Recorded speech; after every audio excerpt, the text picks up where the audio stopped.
देवाय ॐ श्री कृष्णाय नमो नमः। गुरु ब्रह्मा गुरु विष्णु गुरु साक्षात् महेश्वर गुरुदेव जगत् सर्वं तस्मै श्री गुरवे नमः। हरे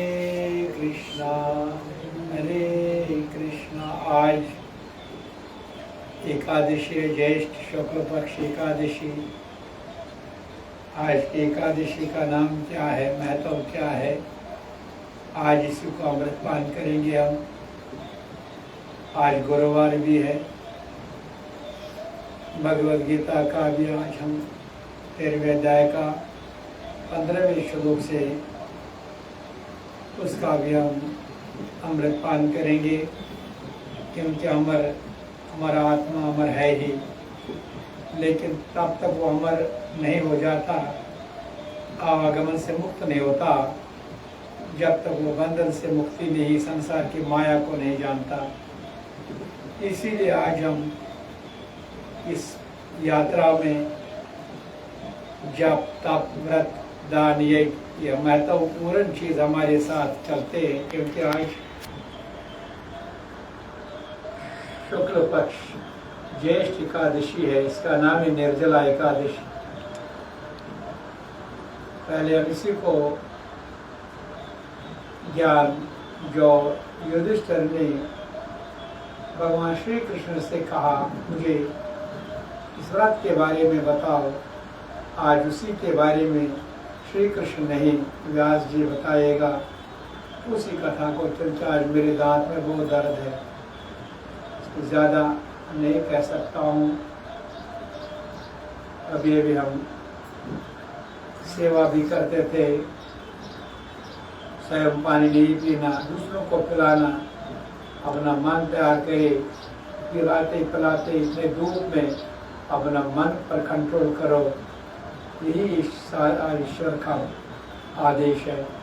और अभी तक हमने वो थोड़ा साधना की।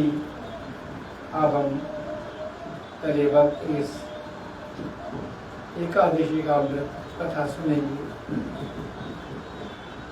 शुरू करेंगे। फिर शाताकारं भुजगशयनं पद्मनाभं सुरेशं विश्वाधारं गगनसदृशं मेघवर्णं शुभंगं लक्ष्मीकान्तं कमलनयनं योगविरजानगम्यं वन्दे विष्णु भवभयं सर्वलोकनाथं।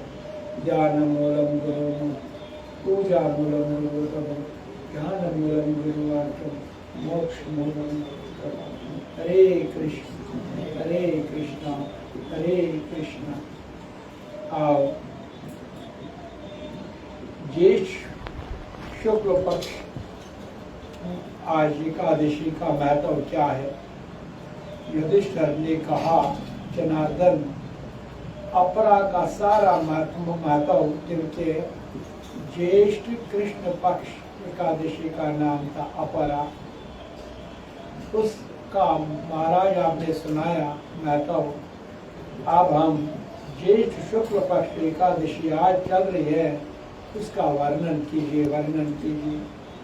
भगवान श्री कृष्ण बोले, राजन, इसका वर्णन परम धर्मात्मा सत्यवादी नंदन व्यास जी करेंगे। कितनी कृपा है आज हम श्री कृष्ण ने कहा मैंने एक सुनाऊंगा, ये सुनाएगा कौन?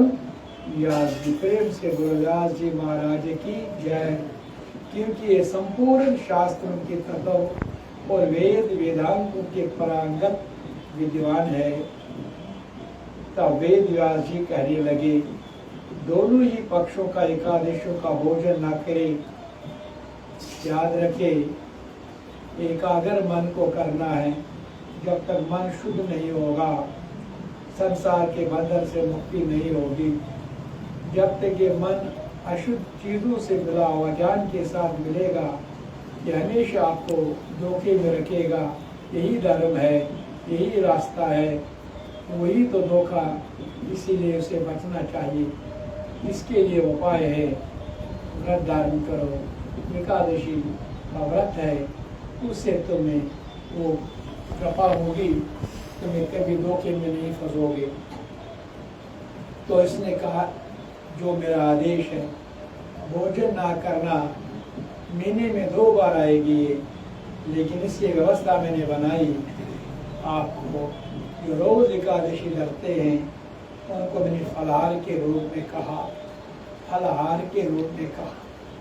इस तरह से भोजन जैसे आमतौर के चावल रोटियां खाते, उसको आज परहेज करना।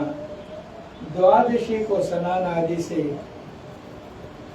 पवित्र हो, फूलों से भगवान केशव की पूजा करके नित्य कर्म समाप्त होने के पश्चात पहले ब्राह्मणों को भोजन देकर अंत में स्वयं भोजन करें। इसलिए जब हम एकादशी का व्रत धारण करते हैं, द्वादशी के दिन सुबह पहले जरूर हम दूसरों को, इसमें दूसरे कौन आएंगे, ब्राह्मण ही नहीं, जानवर भी आते हैं इसमें। जितने भी आप रोज जानवरों को खिलाते हैं, अभ्यास करना, सुबह उठते ही पहले उनके लिए तुम सेवा करो। तो आत्मा ही है वो, कोई जानवर के रूप में, कोई डंगर के रूप में, तो ऐसे जैसे कैसे रूप में होंगे तो मानव के रूप में भी मिलेंगे, उनकी सेवा करो। तो प्राचीन जनाशोच और मरण शोच में भी एकादशी का भोजन नहीं करना चाहिए। एकादशी को भोजन नहीं करना, सोचा समझदा नहीं करना चाहिए। आज हम बोलते हैं ये मशहूर मोहस लगा नहीं करना चाहिए। तो कोई उस वक्त भी आपको भोजन परहेज है, आप फलाहार ले सकते हैं, आप भोजन कर सकते हैं। ये सुनकर भीम सिंह ने बोले, परम बुद्धिमान पितामह, मेरी उत्तम बात सुनिए।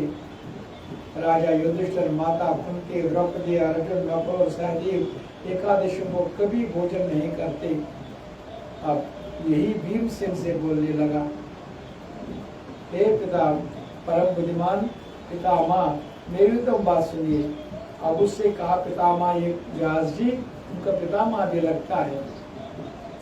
तो उनसे उसने कहा एकादशी को कभी भोजन, ये द्रौपदी, माता कुंती, अर्जुन, नकुल, सहदेव सब कभी एकादशी को भोजन नहीं करता था।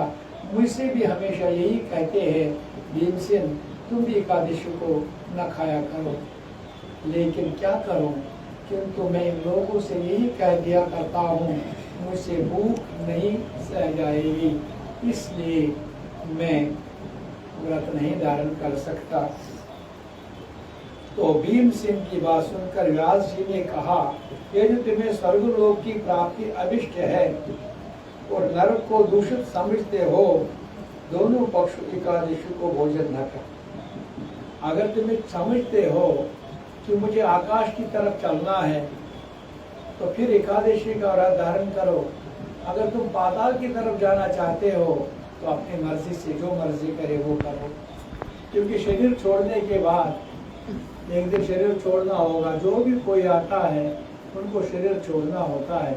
शरीर छोड़ने के बाद वही फल जो सामने खड़ा होगा, उनमें एकादशी का व्रत भी मामूली चीज होगा, तो वो सामने अगर है आपके पास वो आगे ले जाएगा आकाश की तरफ। अगर नहीं है तो फिर नीचे इस पाताल लोक, फिर नरक लोक में ही जाना पड़ेगा। भीमसेन बोले, महाबुद्धिमान पितामह, हे व्यास जी महाराज, मैं आपके सामने सच्ची बात कहता हूँ, एक बार भोजन करके भी मुझसे व्रत नहीं किया जा सकता, क्योंकि आप सब जानते हैं। तो लेकिन आप मुझे ये बोलते हो अगर नरक चाहते हो, तो उसमें व्यास जी ने कहा, मेरा मतलब शरीर जिसका किसका वैसा जैसा हो, एक दिन शरीर छोड़ना होगा। अगर तुम शास्त्र की बात नहीं कर चलोगे तो फिर वो फल भोगना ही पड़ेगा। फिर उपवास करके तो मैं ये रह ही कैसे सकता हूँ। तो भीमसेन ने कहा, मैं तो एक टाइम पर भी नहीं रह सकता हूँ। मेरे उदर में वरक नामक अग्नि सदा प्रज्वलित रहती है। जब मैं बहुत अधिक खाता हूँ तब ये शांत होता है। इसलिए महामुनि मैं वर्ष भर में केवल एक ही उपवास कर सकता हूँ। बस अगर बताते हो साल में फिर एक बार बताओ मुझे, मैं एक एकादशी व्रत धारण करूँगा जिससे स्वर्ग की प्राप्ति सुलभ हो। नरक नहीं जाना चाहता हूँ। भूख भी सताता है, पेट भी कहता है, लेकिन नरक भी नहीं जाना चाहता हूँ। तो मुझे एक साल में एक व्रत धारण ताकि मैं नरक से बचूंगा। तो जिसके करने में कल्याण भागी हो सकूं, ऐसा कोई एक व्रत निश्चय करके बताइए, मैं उसको यथार्थ रूप पालन करूंगा। व्यास जी ने कहा, भीम ज्येष्ठ मास में सूर्य वृषि राशि पर हो या मिथुन राशि पर, शुक्ल पक्ष में जो एकादशी हो उसका यत्न पूर्वक निर्जल व्रत करो। केवल कुल या आचमन करने के लिए मुख में जल डाल सकते हो, उसको छोड़कर और किसी प्रकार का जल ध्यान पुरुष मुख में नहीं डाले, अन्यथा व्रत भंग हो जाता है। एकादशी को सूर्य उदय से लेकर दूसरे दिन तक, सूर्य उदय तक मनुष्य जल का त्याग करे, ये व्रत पूर्ण होता है।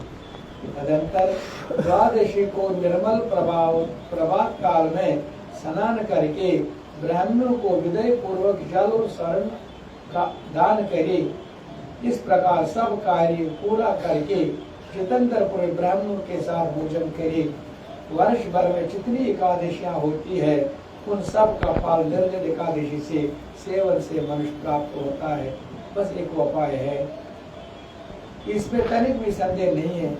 शंख चक्र गदा धारण करने वाले भगवान केशव ने मुझसे कहा, यदि मानव सबको छोड़कर एकमात्र मेरी शरण में आ जाए, एकादशी को निराहार रहे, सब पापों से छूट जाते हैं। इस तरह से भगवान ने कहा, एकादशी व्रत करने वाले पुरुष के पास विशाल काया, विकराल आकृति और काले रंग वाले दंड पाशाधारी भयंकर यमदूत नहीं जाते, क्योंकि अंत में तो जरूर आने हैं उनको। शरीर को जब छोड़ते हैं तो लेने वाले जब कोई आते हैं उनको यमदूत कहते हैं या विष्णुदूत कहते हैं, या यमदूत आते हैं या विष्णुदूत आते हैं, वो हम पर निर्भर है। अंत काल में प्रथम प्रदायी स्वयं स्वभाव वाले हाथ में सदर्शन धारण करने वाले मन के समान वेगशाली विष्णुदूत आकर इस वैष्णव पुरुष को भगवान विष्णु के धाम में ले जाते। अतः निर्जल एकादशी को पूर्ण यत्न करके उपवास करना चाहिए। तुम भी सब पापों को शांति के लिए यत्न के साथ उपवास और श्री हरि का पूजन करें। स्त्री हो या पुरुष, यदि उसने मेरी पूर्व तक बराबर महान पाप किया तो वह सब एकादशी के प्रभाव से भस्म हो जाते। जो मनुष्य उस दिन चल के नियम का पालन करता वो पुण्य का भागी होता है। उसे एक एक हाथ में कोटि कोटि स्वर्ण मुद्रा दान करने का फल प्राप्त होता है। मनुष्य एकादशी के दिन स्नान दान होम आदि जो भी करते हैं सब अक्षय होता है। ये भगवान श्री कृष्ण का कथन है। निर्जल एकादशी का विधि पूर्वक रीति से उपवास करने के मानव वैष्णव पद को प्राप्त कर लेता है।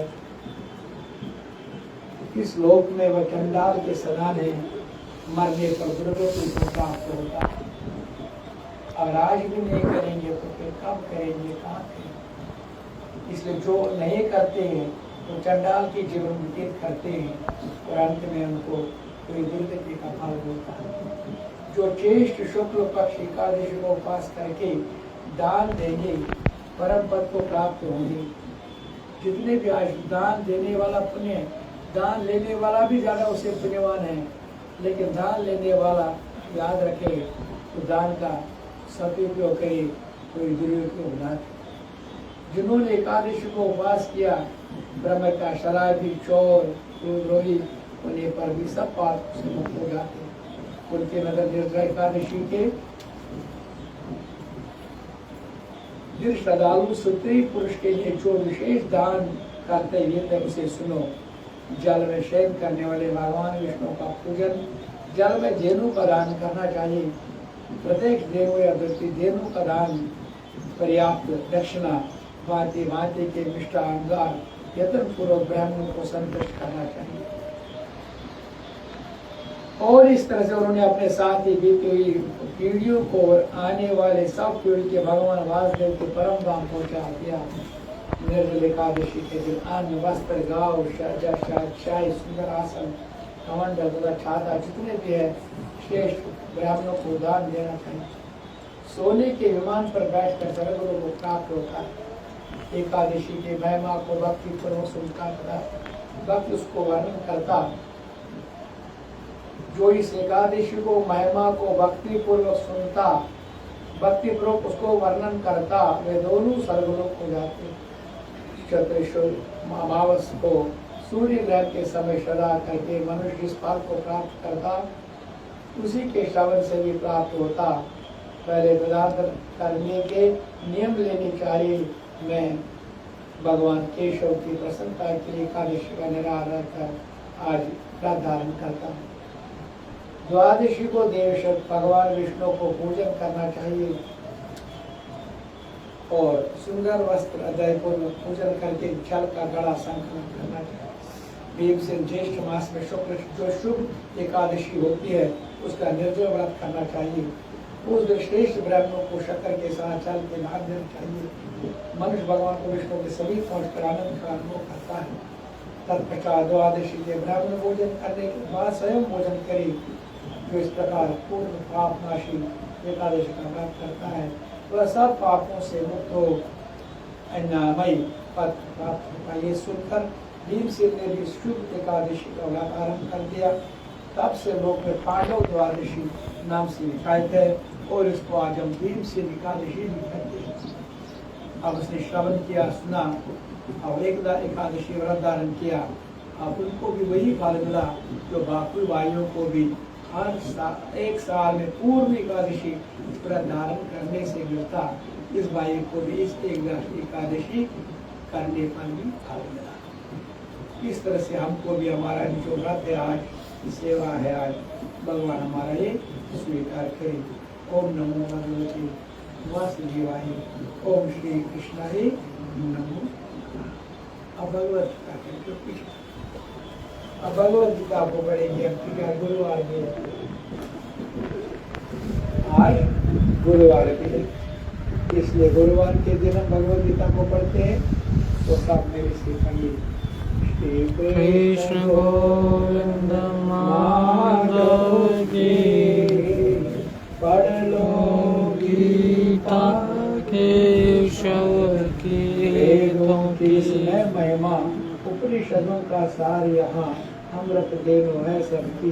पढ़ लो गीता केशव की, सुन लो गीता केशव की। की मौन कटल है यहाँ, गज के मनुष्य जाएगा कहाँ। हमारा आत्मा है सब, हमारा आत्मा है सब। भरोसा कर गीता पर, तुझे धोखा नहीं होगा, तुझे कभी रोना नहीं होगा। गीता जी पढ़ो, गीता जी सुनो, गीता जी अब तेरे हुए अध्याय खोलो। गीता जी पढ़ने से पहले 3 बार पढ़ो। ओम ओम ओम ओम। कृष्ण वंदे जगद्गुरु, कृष्ण वंदे जगद्गुरु, कृष्ण वंदे जगद्गुरु, कृष्ण वंदे जगद्गुरु। श्रीमद् भगवद गीता माला मंत्र से अभेद व्यास भगवान श्री कृष्ण परमात्मा बीज मंत्र अशोचान शक्ति मंत्र सर्वधर्मान करते मंत्र अहंता सर्व पाठ हो गया, मोक्ष शामिल। अब इस तरह से भगवत गीता को आगे प्राणायाम करो। ओम नमो भगवती सांस ले लो, वासुदेवाय सांस को रुको। ओम श्री कृष्णाय नमः सांस छोड़ो।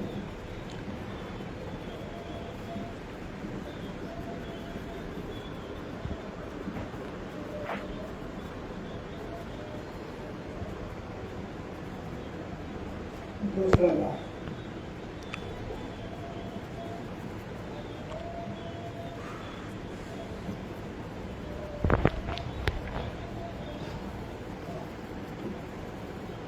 तीसरी बार।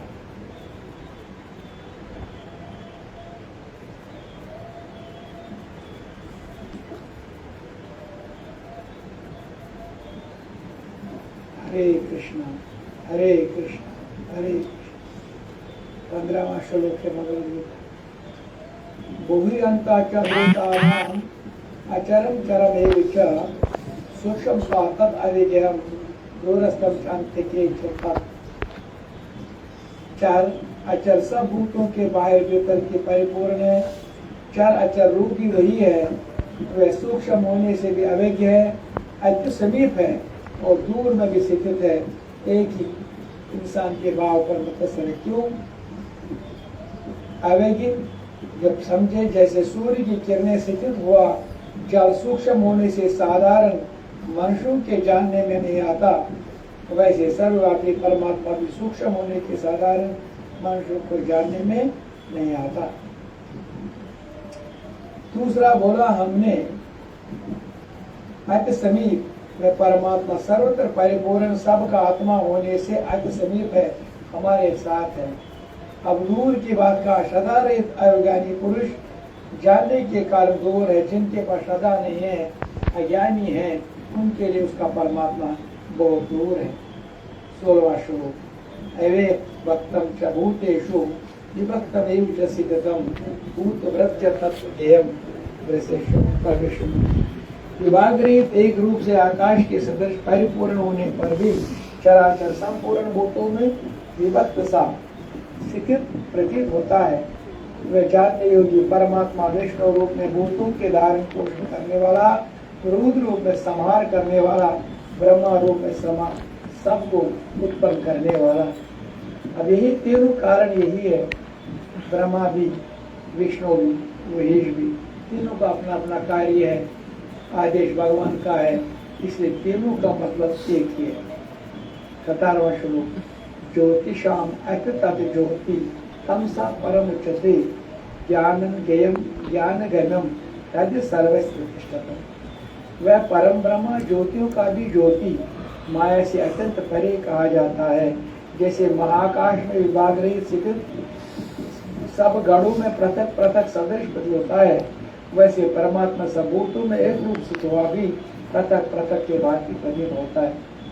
बोध रूप जानने योगी, तत्वज्ञानी प्राप्त करने योगी सबके हृदय में विशेष रूप में स्थित है, हर एक के हृदय में। आगे 18वां श्लोक। इति क्षेत्रम तत् ज्ञानम येम चौक्तम समासता मद भक्ताय तत् विज्ञाय मद भावार्थवादते। इस प्रकार क्षेत्र तथा ज्ञान और जानने योग्य परमात्मा का रूप संक्षेप से कहा गया। मेरा भक्त इसको तत्व से जानकर मेरे स्वरूप को प्राप्त होता है। पहला क्षेत्र, इसको हमने व्याख्या किया ज्ञान के लिए भी और जानने योग्य, जिसने क्षेत्र समझ लिया कृपा हो। प्राकृतम पुरुषम च एवं विधि अनादि युगोपि विक्रांच गुणांच एवं विधि प्रकृति संभवान। प्रकृति और पुरुष इन दोनों को ही तुम अनादि जान और राग देश आदि विकारों को तथा त्रिगुणमय आत्मा को, पदार्थों को भी प्रकृति उपा जान। जब हम समझेंगे इस बात को, प्रकृति से और पुरुष ये दोनों अनादि जब संसार बना, इसीलिए माया एक परमात्मा, एक जीवात्मा, एक माया। और ये पुरुष क्या है? ये प्रकृति माया है, पुरुष जीवात्मा है। इन दोनों का संबंध अनादिकाल से है, अनादिकाल से। आज का अंतिम श्लोक है।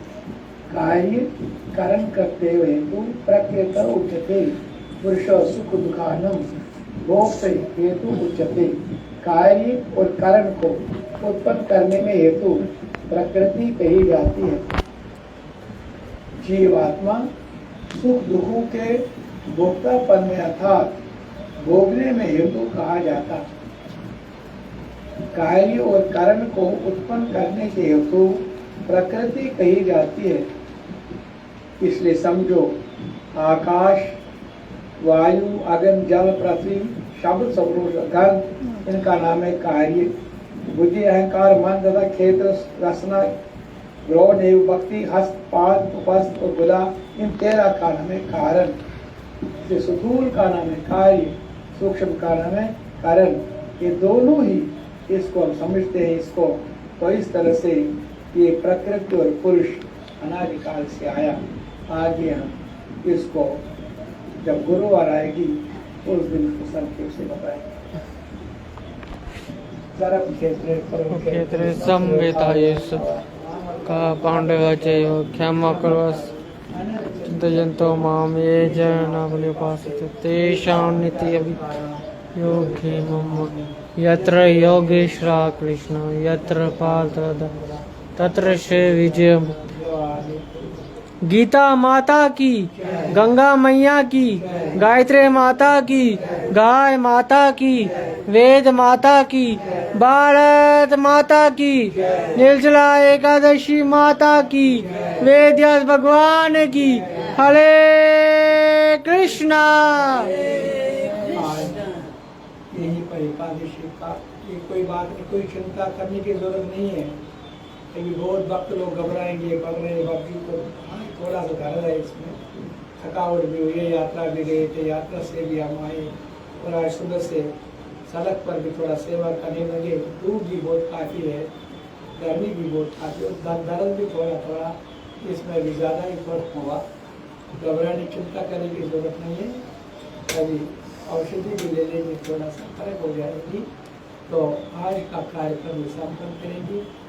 अभी प्रसाद है यहाँ पर, प्रसाद फलाहार का रूप में बनाया है भक्तों को, तो वो भी करेंगे। इस तरह से आज यहीं पर विश्राम करता हूँ। सबका शुभकामनाएं। तो सबके लिए आज एकादशी माता सबको अपना आशीर्वाद दे, सबको सद्बुद्धि दे, हर एक के घर में खुशी रहे। असुर निर्जन पाठ पूजा आदर सत्कार हर एक घर में रहे। बस ये बड़ी कृपा, बड़ी कृपा। सर्वे भवन्तु सुखिनः, सर्वे सन्तु निरामयाः, सर्वे भद्राणि। ओम शांति शांति।